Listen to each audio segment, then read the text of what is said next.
Hello everyone, my name is Jen and welcome to the Book Refuge.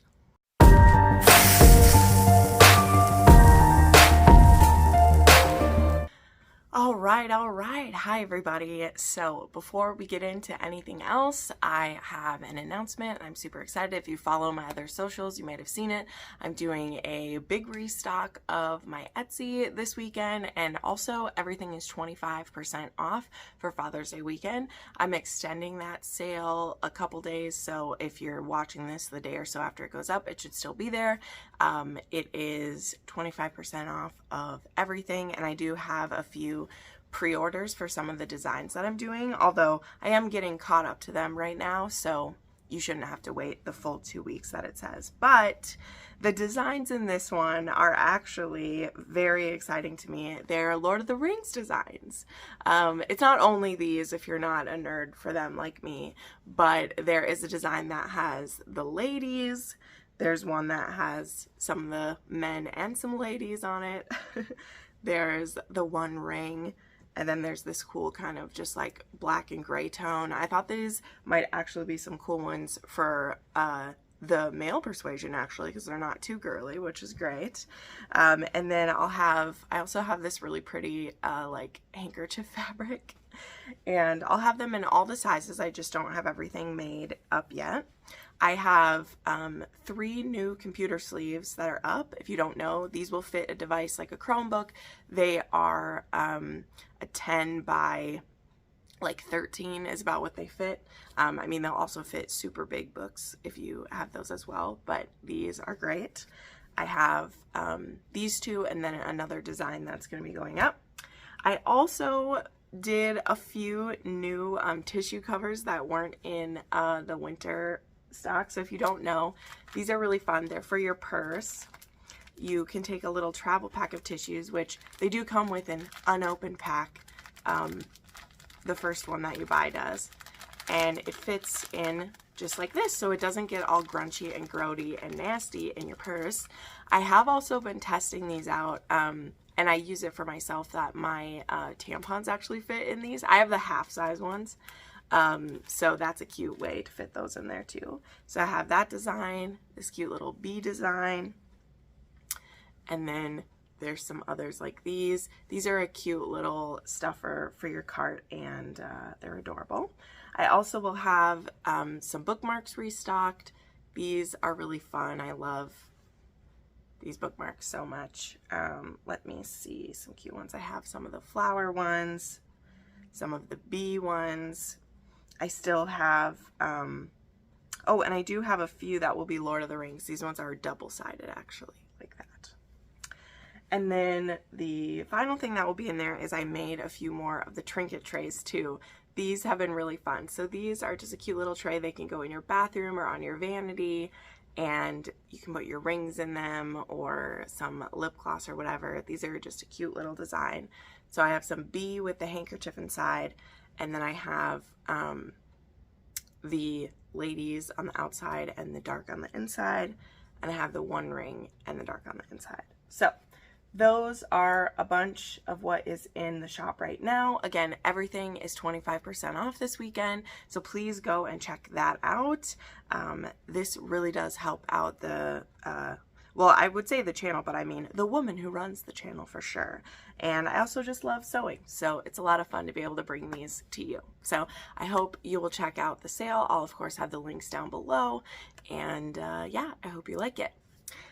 Now, the last thing before we start, I do want to welcome 2 new channel members. I actually gave away some free memberships in the live show I did last week, which was just totally random. But I forget that I can give away a few channel memberships when I'm on live shows, so that's cool. And a couple people who were new and snagged one was Leah maybe, and Allison. So thank you guys both for being on that live, and I hope that you'll stick around. Okay, now that we're almost 5 minutes in, let us get to the books, because you know what? I got through more than I thought I was going to this week. The week started off really slow, but then of course, like while I was sewing and working on all of these, it just got super, like I had tons of time to get through books, so that was great. audiobooks anyway. So I started off the week with Craving Danger by Michelle Hurd. So this is the next book in the Kings of the Mafia series of hers. I had read Tempted by the Devil for the Mafia Romance Readathon, and I really liked it, so I wanted to continue on with this series. This one was interesting because it doesn't feel super Mafia focused for quite a while. We have some pretty interesting situation. Let me try to get through this. So we have our heroine, Samantha, who she is got this job as an assistant, and her boss is this super grumpy and asshole of a guy named Franco. He doesn't think she is that great at her job. He gives her a really tough time. Franco runs this business, but he also is a part of the Italian mafia, and that's not really known by everyone who's in his business. So like they're two separate things for him. And then Samantha, she also is a bit newer in town, and she actually had been running from an abusive partner who had actually done some pretty horrible things to her, which you will see when you read this. And to help heal herself of these things, she's doing something very interesting. She is going to these, what is it even called? I mean, it kind of could be considered like a,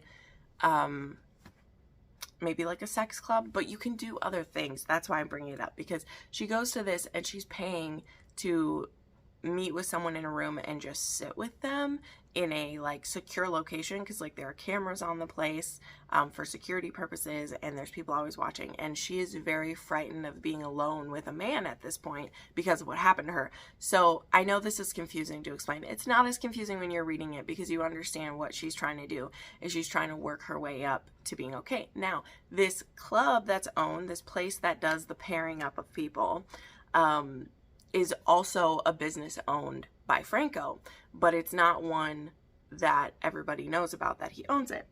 And one night when one of the men that she's paired with isn't following the rules, which before they go in, they know what the rules are. Like when she goes in, there's no touching. She's just getting to know a person. And he tries to go too far, and so Franco has to step in, and he's wearing a mask when he steps in because he knows this is his secretary and she's not supposed to know about this stuff. And he goes in with a mask to like deal with the situation and like do his job, and he ends up seeing how frightened she is, so he sits and talks with her. And thus, the reason why I'm explaining this whole thing is this begins a like secret identity situation, because she feels so comfortable with this man in this mask, and she continues to come back to see him. Meanwhile, he's also her grumpy boss. So now you're maybe seeing this, where it's going. But she doesn't know that A, he owns this club, or B, that he works with the mafia. So when she finally is ready to meet this man, he's gonna have some explaining to do, right? If he ever takes his mask off, you know.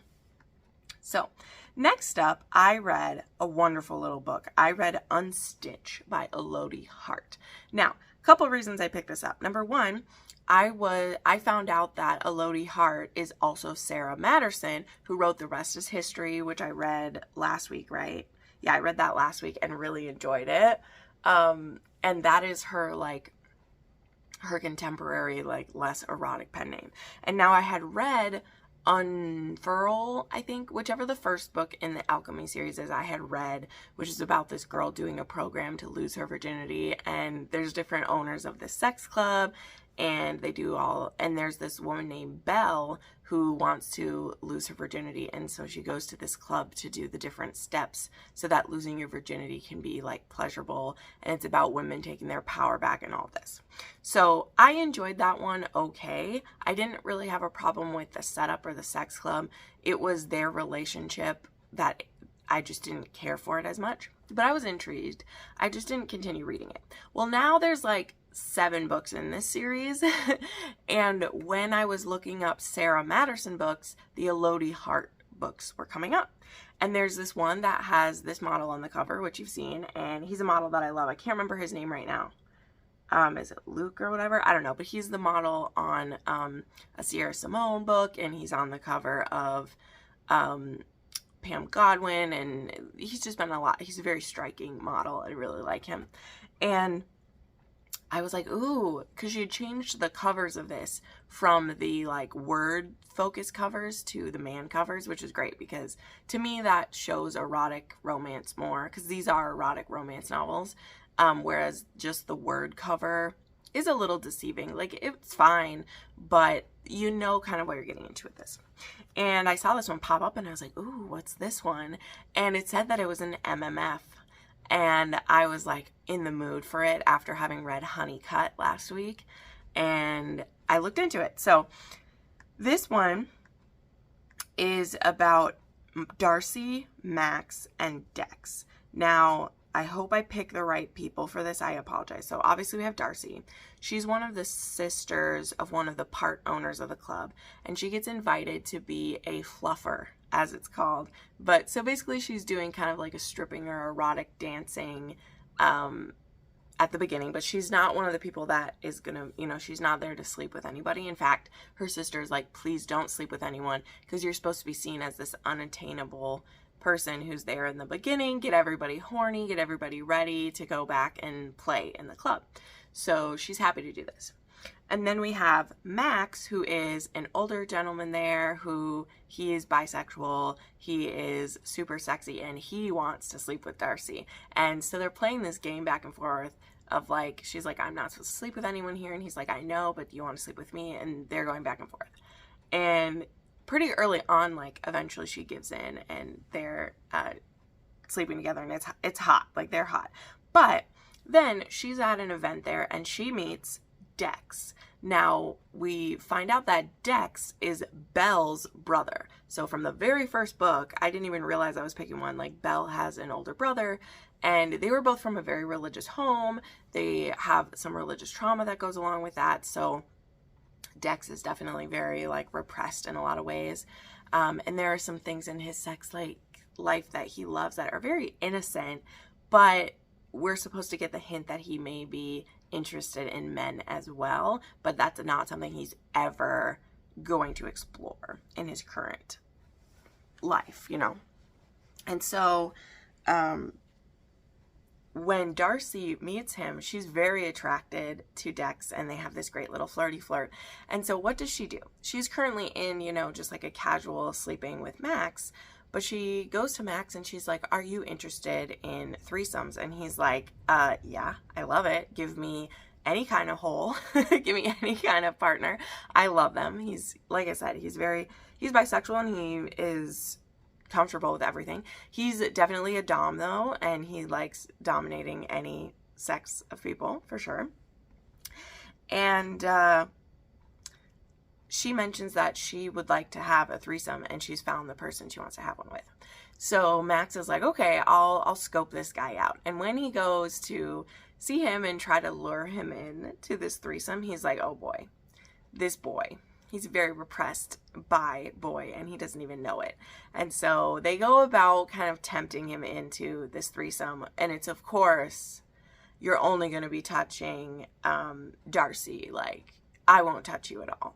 So there are parts of this in the beginning that feel a little dubcon and things that Max does. And there's warnings for this, so it's not like the author isn't aware. Like she says, she's like, in the beginning, Max is really pushing Dex. So there was that. But eventually we get to it, and there was some beautiful stuff in here. Like, I didn't even mean for this to happen. I just was like, ooh, I really want to try out this situation. And this was very moving because Max, like I said, he's older, he's a businessman, he's a billionaire, he's very comfortable with himself. He will just tell anyone to fuck off who tries to be homophobic to him or thinks that there's something not great about him for how freely sexual he is. But Dex, it's very different. And again, he has a lot of trauma and like repressed parts of him, and he knows if he comes out as bisexual to his dad, like that's it, like his relationship with his dad will be over. And even though that's on his dad, like that would be his dad's issue, he does love his father, and so it's this like hard place for him. So I've said enough about it. It was very good. If you like a bisexual awakening, if you like some BDSM included, if you like watching the bi awakening scenario, like, this was good. I loved it. I loved it. It was very long, and there was quite a few repetitive conversations around that part of it. So I did give it a 4.5, but I rounded up to a 5. And this was also a 5 on the spice scale. So be prepared. For kinkiness, there is some toys used, some dominance, and some praise. And then we do have some homophobia and judgmental family for the trigger warnings. Okay. Next up, we have Worth the Risk by B. Borges. I believe that's how you say this. This is a debut author. This was a small town closed door romance. Sorry, I always want to say clean, but I know that everyone wants me to say it's a clean romance. We are not debating that today. To me, I just say that because I have a dirty mind. So when I think of the book being clean, it's not a, it's not a label I'm trying to slap on anybody else. It's just my own brain. But this was a closed door romance. And we'll get to that in just a second. But for the cuteness of it, this is a contemporary. This is a brother's best friend. This is a mutual pining. It's also kind of a second chance because they kind of were going to be something and then they weren't. This was a slow burn. He's an ex-hockey player. I should say who he is. His name is Rhett, and her name is Winnie. And he's been a professional hockey player for years. They were attracted to each other when they were younger, but he didn't make a move since he was her brother's best friend, and he's not significantly older than her at all. It's just a couple years, but he never made a move. But he's always been thinking about her. And now that his hockey career is over, he moves back home. He's becoming the hockey coach in the town, and he's ready to try to get her. And it just so happens that he ends up buying the house next to hers. Was that on purpose? He says it wasn't, but it's awfully convenient. So now they're neighbors, and he really goes about winning her over. So there's that. There's other complicated things in there about why they missed out on a chance, and there's people that were conspiring against him. There was stuff that happened. But for the most part, it's just cute, them getting their second chance with each other. And I loved it. Now, this was, as I said, closed door, and I don't have a problem innately with that. You guys know, my preference is some form of an open door or a culmination of all the sexual tension in a story. I just prefer that. I do. Again, no slander for it to be closed door at all.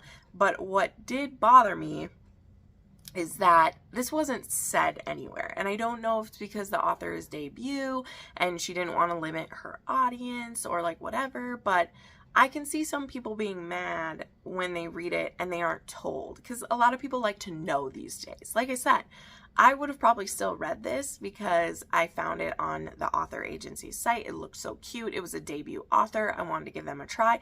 And I know that I have some readers who are looking for less spicy or more closed door, or just in the lower end of it. Less descriptive scenes, so we say. And by the way, I do have a video planned for soon. I haven't made a closed door romance rec video in ages. Again, it's not my preference, so it takes me a lot longer to read books that will fit into it because it's not what I gravitate towards. But I am working on a rec video for that, just so you know.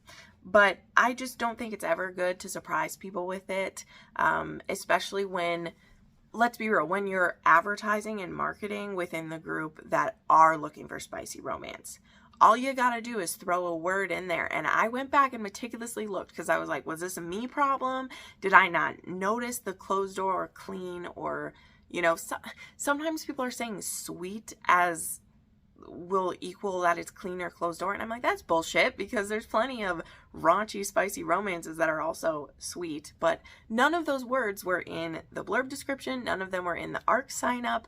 And I also didn't see them on any of the author's marketing on her page. And so I'm like, ma'am, you're trying to be sneaky, whether you know it or not. You know who you're advertising to, and you're trying to be sneaky. So this is me telling you, if you're looking for a just adorable small town romance that is closed door, still has great chemistry, still has good slow burn, it's just the door will close on you or fade to black or whatever you want to call it. So if you know that going in, I highly recommend you check out her book. It was well written. I had a good time. I just felt a little deceived, and it's my job to make sure you don't feel that way when you read it. That is what I'm here to do. So I do recommend it still. I gave it 4 stars, and for my spice rating, it's a steam puff. I never get to use steam puff because it's either like 0 or something, but this was a little steam puff for you. Yeah, they were a really cute couple. So, all right, then I tiptoed into some fantasy and I read The Ever King by L.J. Andrews. I snagged the audiobook for this, which if you have the Kindle, it was only a $7.50 upgrade because I was lucky enough to get chosen for a physical arc of The Mist Thief by L.J. Andrews. I was so not expecting to get picked for it. So in my list, in my video of like how to get free books or how to sign up for arcs, one of the places I found was the Nerd Fam, and they do like fantasy romance is their main focus. And they also, work at providing PR boxes for some authors. And I have signed up for literally 10 of them, and I haven't gotten picked for any of them, which is okay. I've gotten picked for a few e-arcs, and those have been good, but I haven't been picked for any of the physical ones yet. And I'm just like, it's okay. Like, it's literally not the end of the world. They only have so many of them that they can offer. And I happened to get picked for 2 of them within the same week. I got the new copy of Trick, which I did an unboxing in my YouTube shorts. Definitely check that out. Give the shorts a watch. As well as I just shared it in my most recent book haul. It is gorgeous. But that's a re-release, but it's a special edition hardback. And I can't wait to read that book. I feel so honored. But I also got picked for The Mist Thief, which is book 3 in a series. But that one's about a new couple.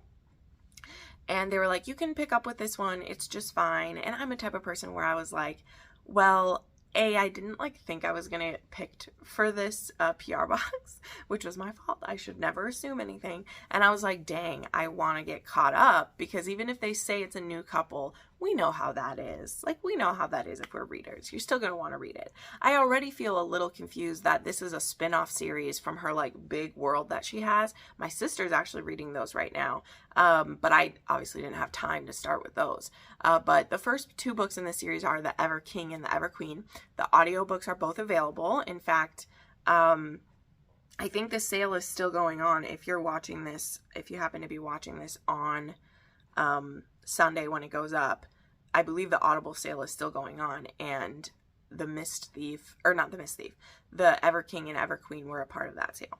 So I grabbed The Ever King, and will I be good at explaining it to you? No, I won't be good. I'm going to try, but there was a lot that I was confused of to start with, but once it got going, I had a really good time with this book. We'll get to it. I enjoyed it, and it had a cliffhanger, which again, I was so happy that book 2 is already out. I don't have to wait, and I'm really nervous that The Mist Thief is going to be a cliffhanger for another one too, because I've already seen that there's a 4th book coming, and I'm like, dang it, if these are the kind of cliffhangers she does, I'm scared. But yeah, the audiobook was super good. It was performed by Lucy Rivers and Will Thorne. Really good. And I can't wait to listen to The Ever Queen, which I hope to do this week. I have I'm all caught up. I'm all caught up with my ALCs, so I can start it. Yes. I had so many ALCs to read this last week. We're going to talk about a couple of them. I had so many ALCs to read.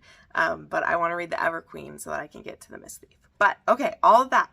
So the best way to describe this one, all right, so it's 2 rival worlds. There's the world of the Ever, and then there's the regular world. Am I going to remember these names? Again, no. Again, I'm bad at describing fantasy, okay? I love fantasy so much, but it is a weakness of mine. But we have Livia and we have Eric. In the beginning of this, in the prologue, we see Eric, who is the son of the current Ever King at that time. He's been taken captive by Livia's people. And we don't know at the time what's happening to him, but some bad stuff has happened to him. And Livia sneaks into the dungeons and tells him stories when they're little.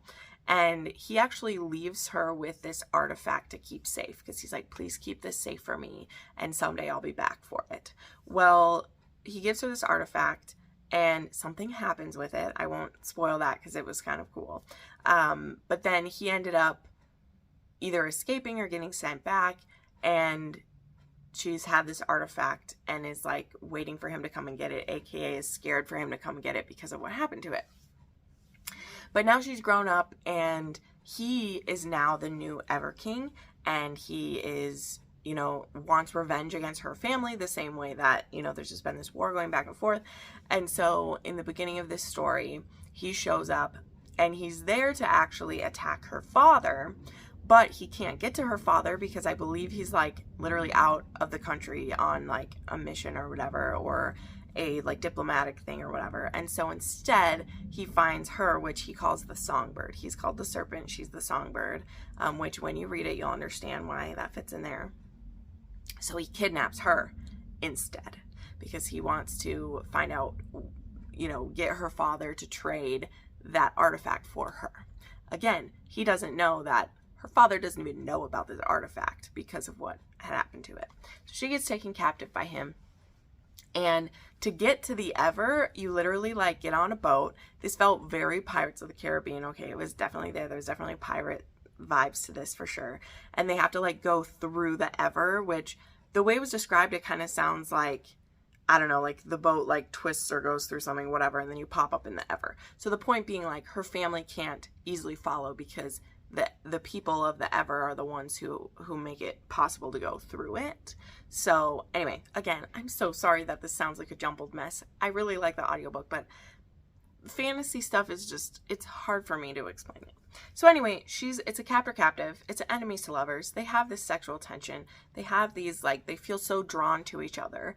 And now he's taken her captive. And very soon along the story, it becomes clear that the best way to keep her safe, because A, a lot of his people hate her because she is the enemy, and B, again, he wants to keep her bound to him so she can't leave. He forces her into this kind of like magical pairing or whatever. That's not quite a marriage or anything, but it does make her like his alone type of thing. So it's to protect her, but also to control her type of thing.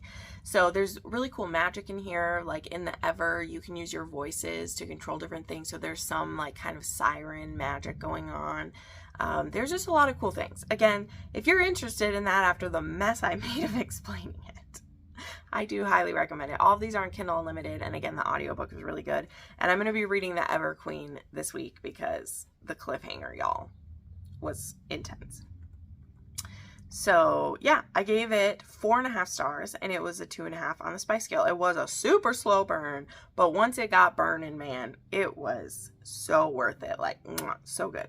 There was a little bit of dirty talk, nothing super kinky in here, and the trigger warnings are there is some abuse of children in the past that we find out about. Okay, then I had one of those ALCs that I talked about. It was Full Throttle by Melanie Moreland.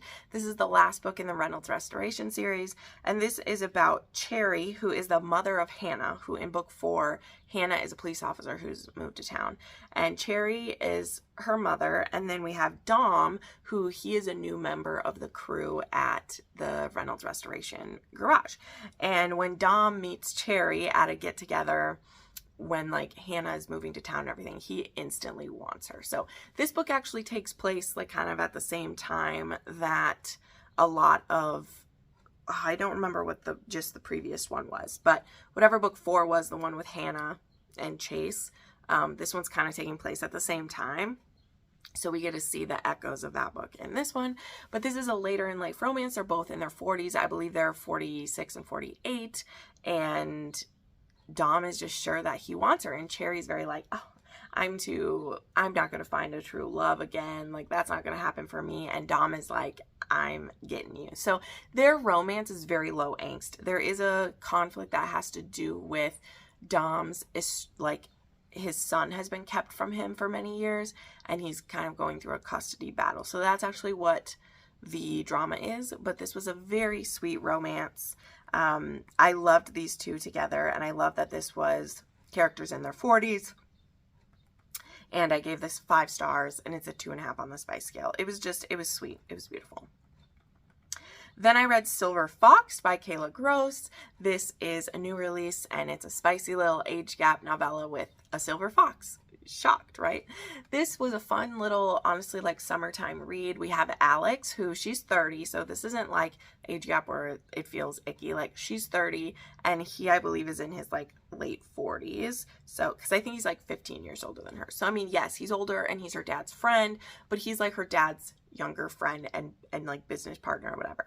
And so Alex is staying at the family beach house. Her mom has told her it'll be all her own. She can just chill and have a beautiful weekend there by herself, read her books, relax, have a good time. Meanwhile, her father told Elijah that he could go and stay there and have a weekend away from work. And he's like, dude, I want you to just, here's the code for the house, go and chill and relax. So her parents don't know that they both sent someone to the house. And anyway, once they get there, Elijah's like, I'm gonna leave. I'm so sorry. I don't want to make you uncomfortable. This is your home. Your dad didn't know you were here. I'm gonna go. And she's like, wait, like, don't go. She immediately is very attracted to him. She's definitely heard of him before. Like, her dad's talked about him, but she's never like met him at all. Because I believe she like lives in a different place or whatever. But you know, so she knows who her dad's business partner is, but hasn't like met him before.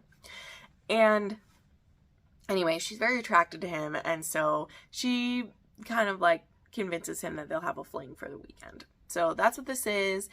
There are lots of fun kinky things because it is Kayla Gross. We have a plus size heroine as well. We have some spicy things. There's toys. Breeding kink is really cute. I actually really liked how they talked about breeding kink in here. It was fun. There is some anal. There is sex on a beach, which I was like, y'all, it's never a good idea, even with the blanket, but it's cute in here. They're really fun together. And they do some role playing as well for the weekend, which was cute. So yeah, it was 4 stars, 4 on the spice scale, really fun, really fast. It was a good little palate cleanser, which I didn't really need a palate cleanser at that time. I'm just saying for you, it might be a palate cleanser. Then I read Bourbon and Lies by Victoria Wilder. This is a new release. This is book 1 in the Bourbon Boys series. And oh my gosh, I forgot to put their names. I forgot to put the names in here. What are the names of these characters? Did I write it down somewhere? Shoot. I didn't write their names down. I'm always so good at putting it in. I'll have to add that in later. But anyway, this is a bit of a romantic suspense. We have our hero who is an ex-police officer, and he has his K9 who lives with him. Her name is Julep, and she may be my favorite character in this. Okay, I love a faithful companion, and we have Julep, who was his K9 partner. Now they're both retired, and his family has like a bourbon company, and he helps run that now with his brothers. I can't remember how many brothers there are. I think there's 3 or 4 of them total. But obviously the series is going to be about the brothers, right? But anyway, his family runs this, and he just kind of keeps to himself. But there is a family kind of like guest cottage or home. I don't know if it's for rent or whatever that's near his.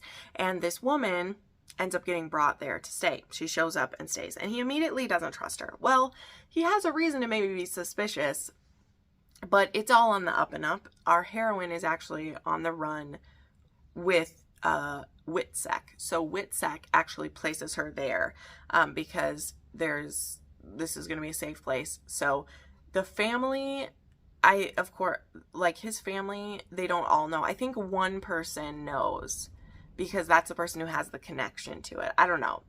That's my bad of not like paying good enough attention, because I was reading a lot of books at the same time. The author explains it well, so I'm sorry if I'm not explaining it great. But, so she's staying there in this small town, and she's going to be like helping work at the place and live there. And the hero is very suspicious of her. Like, he's like, I don't trust her. And of course she's being secretive about who she is, but he's also like, he's an ex-cop, so he's going to sniff that out. But like, she's in WITSEC. She's not going to be telling him about her past so easily. So he's very like standoffish, and he doesn't want anything to do with her. But guess what? Julep likes her. So the dog will keep showing up at her place and wanting to be around her.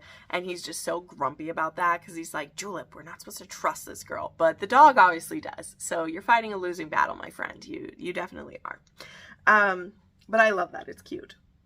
So yeah, we have that going on. And then, yeah, it's a slow burn with them.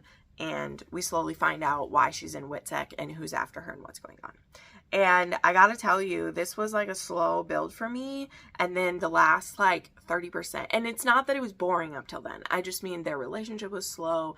This town and all the things like happening, like it was really slow. There's some jealous biddies in town who know that she lives next door to him and are really like jealous that she gets to like be by him and everything.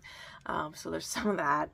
But yeah, once he is falling for her, I loved this man so much. He was so sexy. Like, he calls her honey, and I love the simple pet names sometimes. I really, really do. I know everyone's got to come up with, you know, Little Purple. Rena Kent, oh my God. Little Purple or Kitten or whatever, but he calls her honey and she calls him baby eventually. And I'm just like, that's it, man, because that's the real life for me.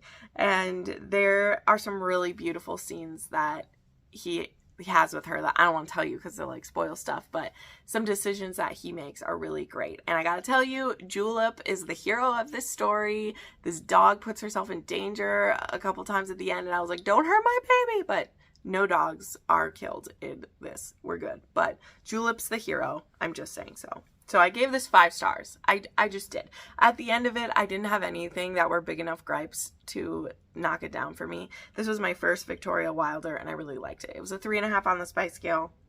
There was some good dirty talk in this one, and also some throat necklaces. She really liked that when he did it. So it was a good one.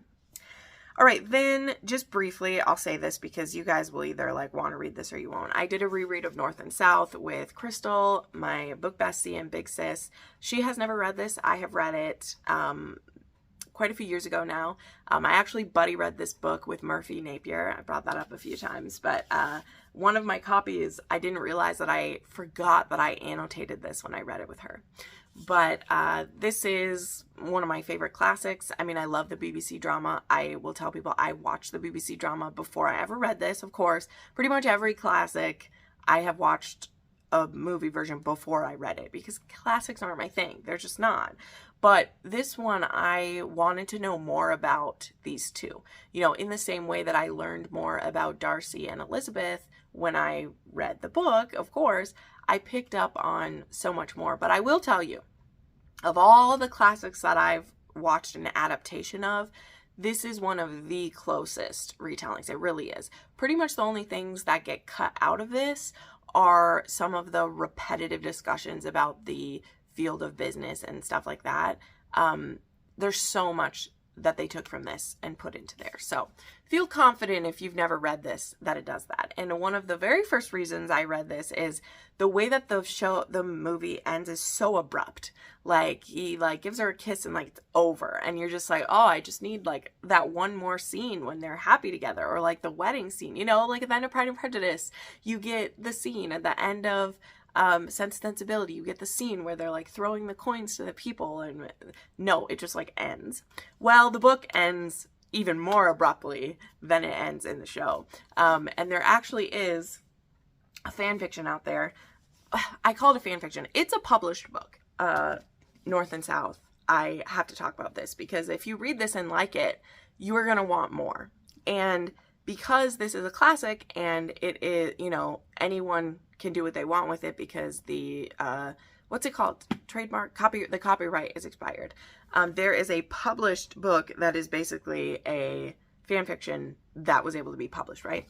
And that is called A Heart for Milton, and it's by Trudy Brasher. So I discovered this back when I read the first North and South. I wasn't even reading like, you know, fan fiction or things like it, but I was looking up different copies of North and South. I've shared about it. I originally only had one copy of North and South, and it was super boring. This copy was actually gifted to me by Becky from Bex Reads, but I only had one copy, and a long time ago I was looking up copies, and this book showed up, and I was like, what is that? And when I saw what it was about, I had to read it. So I haven't reread this yet. I really want to. We'll see if I have time for it.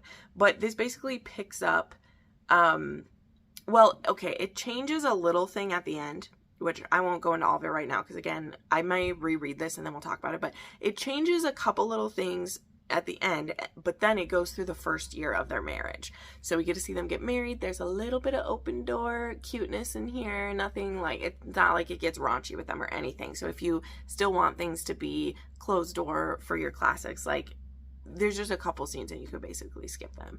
But yeah, it goes through their first year of marriage and it's so cute. So anyway, I reread North and South and I loved it. It's a 5-star read. I cried so much, but it was really great to read this with Crystal and to hear her thoughts on it as she was reading it for the first time. Okay, just 2 left, and boy, are they some big ones. So I read God of War. I did it. I made it through. It actually took me 2 days because I was finishing up the audiobook of North and South at the same time. And also I didn't want to rush through with this. And it was tough. This book was tough in some parts. I'll tell you first in case nobody wants any type of spoilers, but I'm going to keep it really vague with this one just because I know it's so hyped for people and no one wants to be spoiled. But I did give it 5 stars. It's a 3.5 on the spice scale. It's got all the kinky things she always does. Like there's anal, there's spanking, there's throat necklaces, degradation, dirty talk. It has all of it. But what I want to talk about is in regards to the trigger warnings for this one, which, you know, will be some spoilers if you want to call that. So that's all you need to know. If you want to know if I liked it, I did like it. Eli and Ava were unlike any of the other couples, in my opinion. Eli, though he has pieces that you notice from how she writes her men, he felt very distinct to me, and I didn't know how to feel about him. And then Ava she's got a lot going on, and it was tough to get a feel for her. So yeah, 5 stars. But the trigger warnings for this one are not to be ignored, in my opinion. And I did skip them because in her previous books, I've been okay with everything, right? Like I'm okay with it. And like in God of Fury, I knew what the big trigger warning was for Bran. And so I was like, I'll be okay. I really should have read the trigger warnings for this one. And that is completely on me. Like literally she has a paragraph and she's like, skip this next paragraph if you don't want to know. And I skipped the paragraph. And it's not because I couldn't handle it. I could.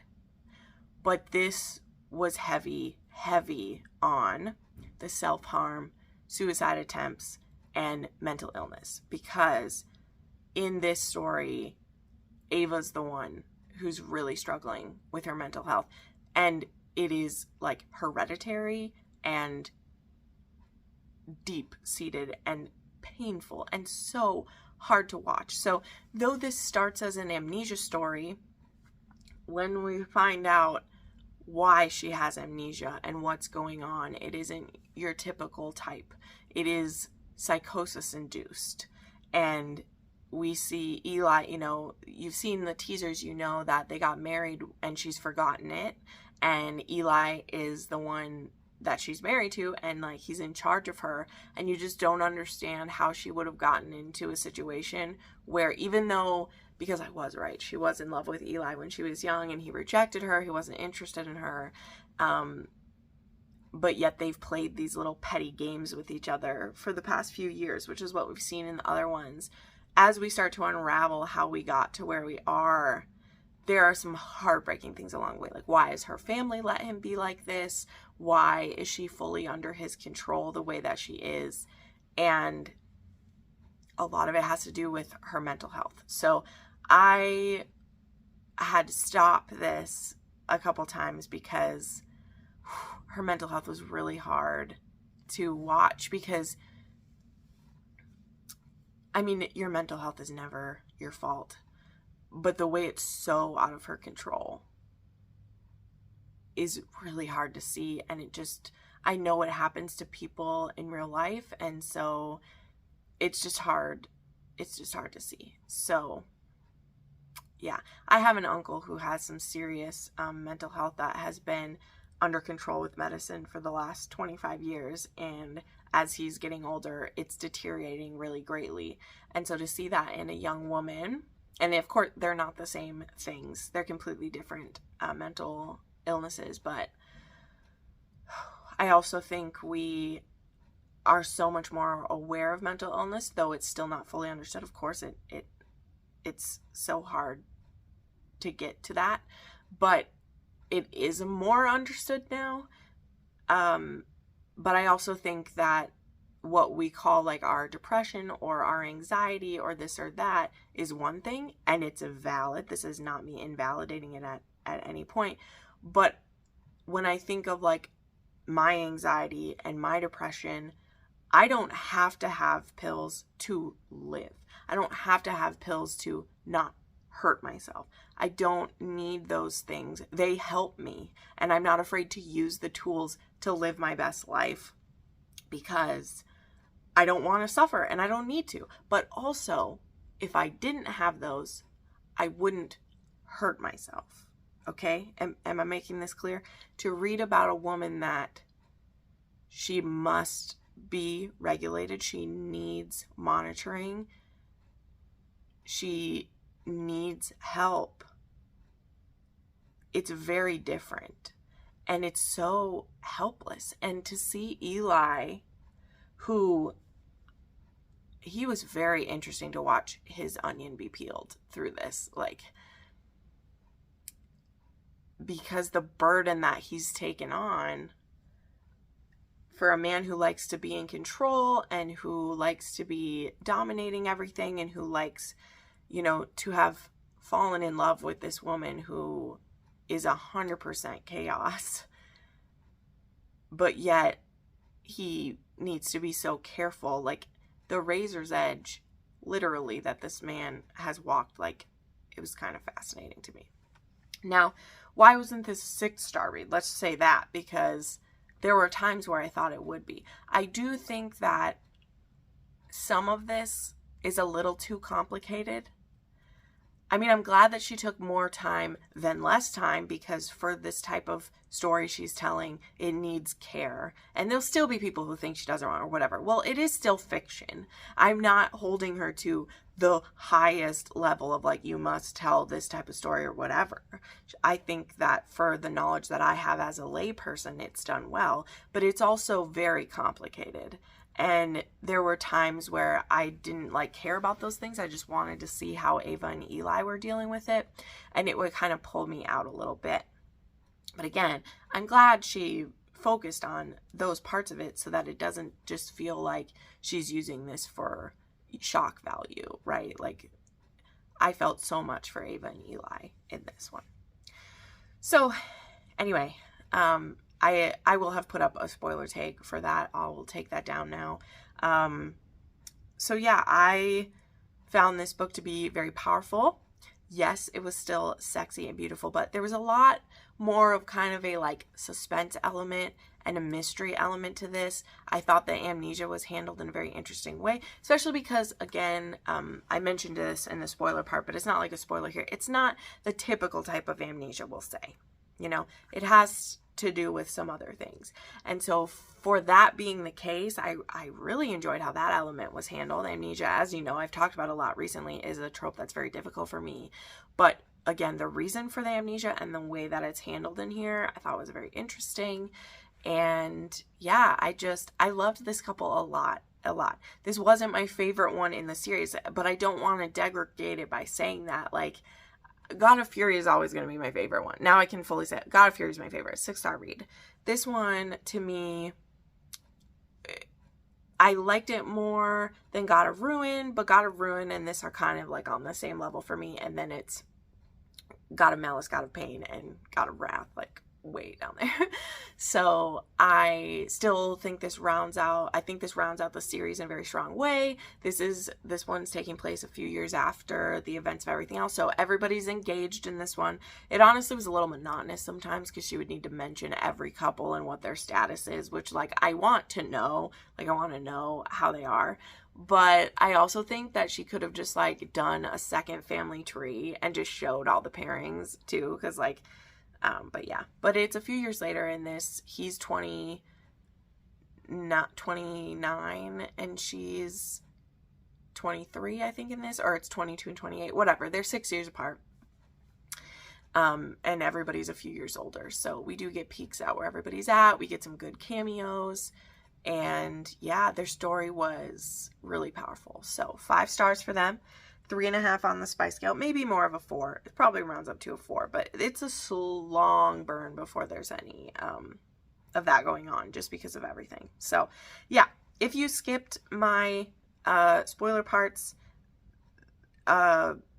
there's also alcohol and attempted assault and drugs in this. Those ones aren't really spoilers to be mentioned. But yeah, the other trigger warnings I mention in that part, as well as Rena has them in the books. I skipped it because I wanted to be surprised. And in a way, like, I'm glad I was surprised. I just, as a reviewer, need to tell you that if, you know, things to do with mental health and self-harm are an issue for you, like, you should read the detailed things more. Because it was a lot. Okay, last book to talk about. We'll go, well, not too much lighter, because there was still some heavy stuff in this one. So I listened to the ALC of Things Left Unsaid by G.A. Mazurki, aka Serena Ackroyd.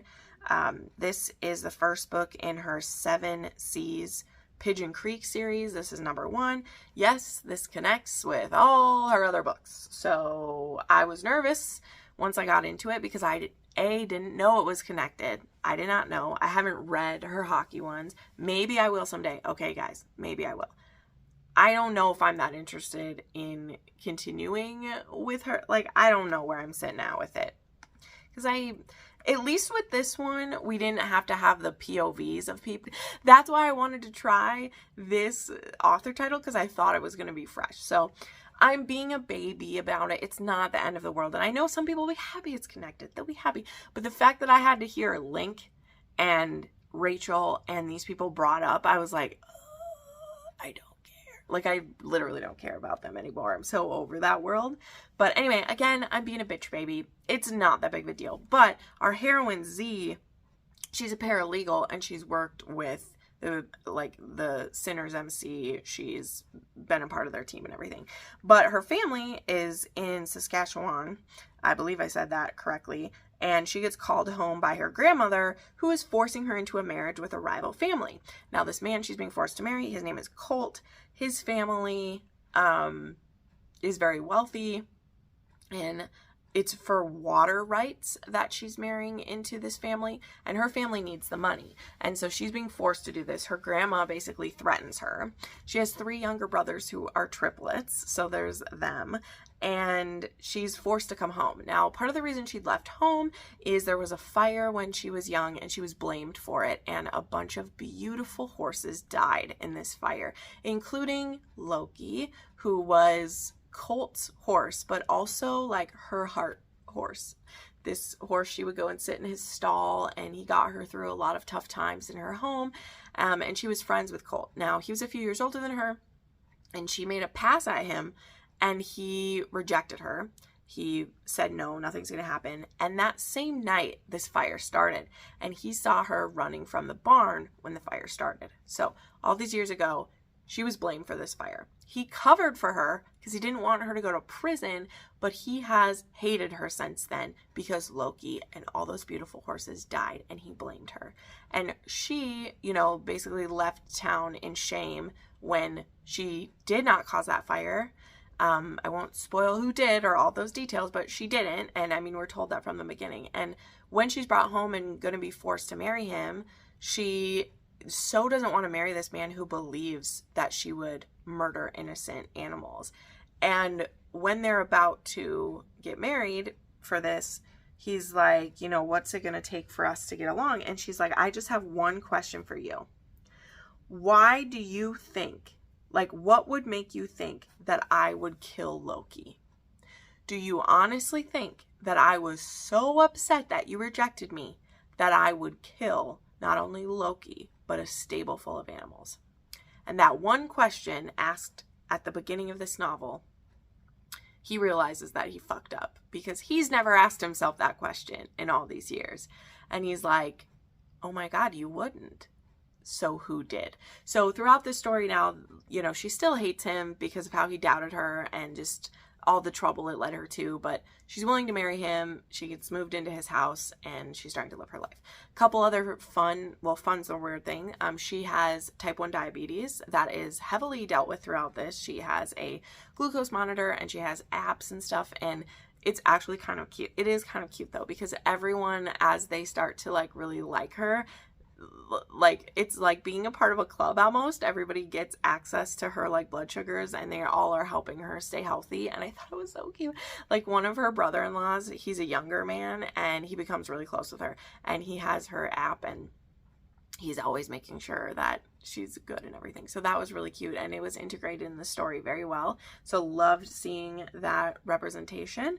It also has like real world things, like sometimes after they have sex and she has like adrenaline spike, her alarm will go off, and so, you know, Colt makes sure that he has snacks and stuff with him for her, like when stuff goes on. So there's lots of stuff to unravel though. Like his father is a bad dude. Both of her parents are dead. Her grandma's kind of a bitch. There's people in town that hate them. There is, like I said, there's a mystery about like who did set the fire. Some of his brothers still hate her because they believe it. So like there's a lot going on in this story. This was a very long book. It was. This one took me quite a few days to get through, but also because I paused it, right, to read God of War and North and South and stuff. But it was pretty good. I gave it a 4.5 star. It's a 3 on the spice scale. There is a trigger warning for the death of the animals. The audiobook was performed by Connor Craze and Stella Hunter. They did a really good job. I enjoyed it. And like I said, I don't know if I want to read this second one. I might. It's about one of his brothers. But I enjoyed this one for what it was. Like, I just don't know whether I want to continue or not. I don't know. If the audiobook is offered again, I might. But the next one is going to be about one of his brothers who's just gotten out of the military, and her friend who was his pen pal and didn't know it. So that next couple, yeah, maybe it looks interesting. I don't know. So yeah, so that's my week. What a week of books that was. It was fantastic. Again, please, please, please, please check out the Etsy shop and the Lord of the Ring designs if you're interested. It's a great time to stock up on some birthday presents, or hey, even Christmas presents if we want, right? Because they are all 25% off. So thank you so much for watching. Thank you to my patrons and channel members for supporting me, and we'll see you in the next video. Bye.